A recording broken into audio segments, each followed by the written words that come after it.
Effectively managing heat stress can make the world of a difference to your dairy cows and your bottom line.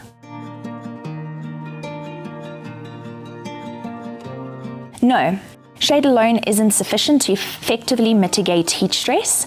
While it is easy to implement and generally quite cheap, and it does protect your cows from direct UV radiation, it cannot effectively mitigate the negative impact of heat stress, and you do need to look at combining it with other cooling strategies. One thing to remember is that not all shade is good shade. You need to pay close attention to the material used, the orientation of that shade structure, and the height, because you can actually end up trapping heat under that shade structure.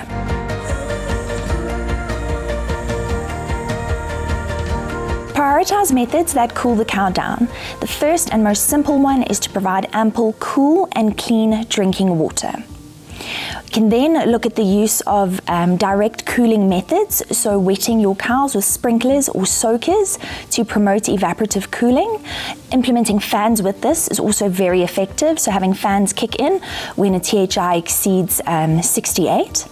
And then we can also look at indirect cooling methods. For example, high pressure misters or evaporative cooling pads, where we actually cool the air before we blow it over the dairy cow.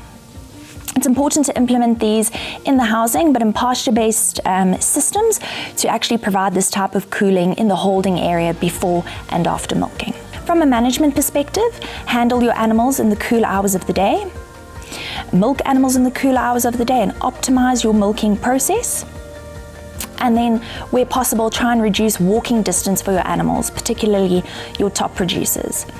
And something that's actually always important, always handle your animals in a very calm, low stress manner.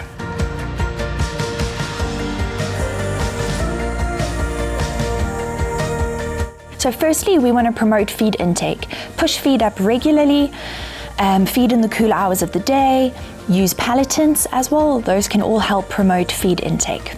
Next, we want to focus on optimizing the diet. So here we need to look at increasing the energy density of the diet, providing high quality protein sources that are well balanced in amino acids. And we also need to look at the fiber content. Not only do you want to meet your animals' energy demands, but you need to maintain rumen health. So ensure that there's enough highly digestible roughage to support good rumen function and also guard against salting of the ration. Don't feed hot silage. A heat-stressed cow will not consume silage that is heating, and if you incorporate hot silage into the ration, you're also actually going to increase the temperature of the final ration. For future harvests, consider using silage inoculants, using specific strains such as Lactobacillus buchneri and Hilgardii to improve the aerobic stability of your silages and avoid heating. Then focus on micronutrition. Increase the delivery of key vitamins and minerals.